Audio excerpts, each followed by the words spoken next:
Vamos lá, pessoal, mais um exemplo de regra da cadeia, da utilização dela, que é uma consequência da definição de gradiente.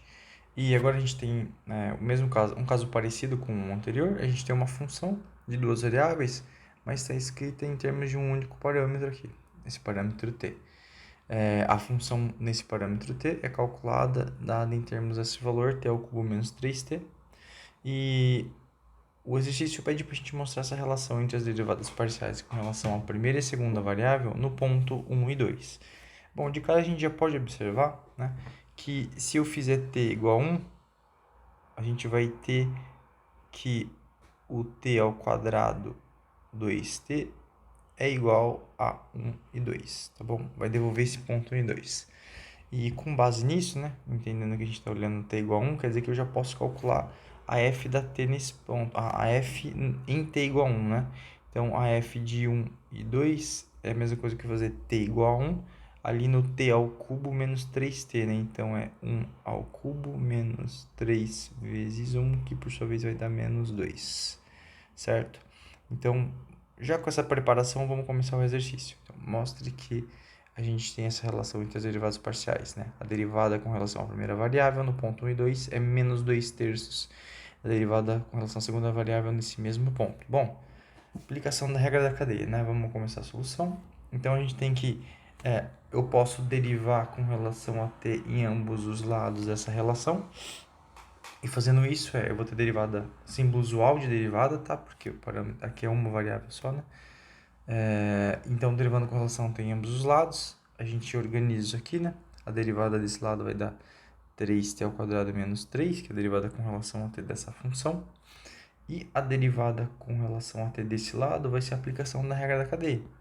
Lembrando que a fórmula da regra da cadeia diz pra gente que a derivada com relação a t vai ser dessa forma. Antes de aplicar, né, vamos só entender que eu estou chamando de x de t o t cubo e de y de t por 2t, tá bom? Então, a regra da cadeia diz pra gente que a derivada com relação a t da f nessa curva vai ser nada mais do que o gradiente da f de xy escalar derivada da curva, tá bom? E é justamente o que está escrito aqui embaixo, ó. Isso aqui, exatamente isso aqui, tá bom? Então, é o gradiente que tem essas duas entradas aplicado no produto escalar com essas duas entradas da curva, tá bom? Então, vai ser derivada parcial da f com relação a x, primeiro a derivada com relação a x, de x com relação a t, derivada usual, derivada parcial da f com relação a y, derivada de y com relação a t, derivada usual, tá bom? Se eu só reescrever aqui para não ficar perdido, ó, vai ficar a derivada da f com relação a x, derivada da f com relação a y, escalar, aí vai ficar a derivada de x com relação a t, derivada de y com relação a t. É a conta que está sendo feita bem aí embaixo, tá bom? Beleza, agora vamos substituir esses valores, né? Vamos ver o que a gente tem aqui, né? Ó, a ideia, a gente não tem nada, na verdade, o nosso interesse é só fazer essa conta aqui, mostrar essa relação, tá? Bom, o que apareceu aqui pra gente no próximo passo é o cálculo das derivadas de x com relação a t e de y com relação a t. Lembrando que x a gente chamou de t ao cubo e y é 2t, certo? Então, esses são os valores que a gente obteve nesse primeiro passo. Agora, vamos aplicar o ponto 1 e 2, que é o que a gente está analisando estamos interessados em analisar.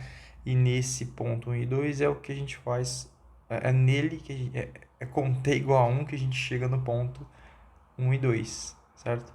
Então, com t igual a 1, a gente chega no ponto 1 e 2 e é o que a gente vai fazer aqui agora. Desse passo para esse, vamos aplicar o ponto. Então, quando a gente tem t igual a 1, então, para t igual a 1, a gente tem o ponto 1 e 2, que apareceu aqui, que vai devolver para a gente... Bom, daqui para cá, antes vamos só observar aqui. Aqui eu aplico a derivada, faço a derivada em t e aplico o t igual a 1. Lembre que a derivada em t deu essa conta aqui, ó, foi uma conta que foi feita ali atrás, ó.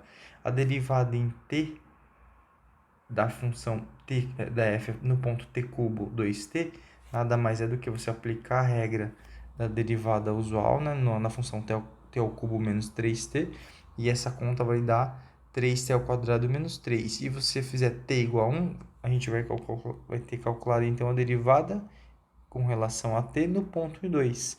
E é simplesmente substituir t igual a 1 bem aqui, tá vendo?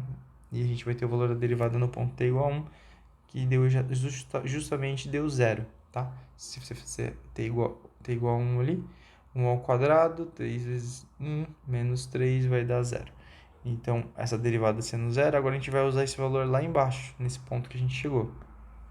Então, aqui vai ser zero, aqui é o que a gente quer calcular, t igual a 1 vai ser igual a 3, aqui vai ser o que a gente quer calcular também, mostrar a relação entre essas duas derivadas parciais, e aqui vai ser 2. Sabendo que aqui é igual a zero, se você organizar essa última equação, você vai chegar nessa daqui, né? Isolando os caras jogando para lá, organizando, dividindo por 2, então ficou justamente menos 2 terços. Menos 2 terços, que multiplica a derivada parcial com relação a y nesse ponto, vai devolver justamente a derivada parcial com relação a x desse ponto, que era justamente o que a gente queria provar, tá bom? Então, aqui é uma aplicaçãozinha da regra da cadeia mais uma, tá? E a gente utiliza esse fato aqui, né, só para ressaltar, estamos utilizando novamente esse fato de que a gente identifica o ponto que está querendo analisar e relaciona ele com a curvinha que foi dada, tá vendo? Basta eu utilizar o ponto t, o número t igual a 1 para devolver o ponto que a gente está querendo analisar lá no plano cartesiano. E novamente, né, aqui eu ressalto que a gente utiliza esse ponto t igual a 1 para, uma vez que eu consigo calcular, explicitar a derivada parcial com relação a t, utilizar o t igual a 1 aqui e fazer a conta dessa derivada aqui com relação a t, que é o que a gente utiliza lá embaixo, tá bom? Lá no final da continha. Beleza, mais um exemplinho feito, galera. Até mais.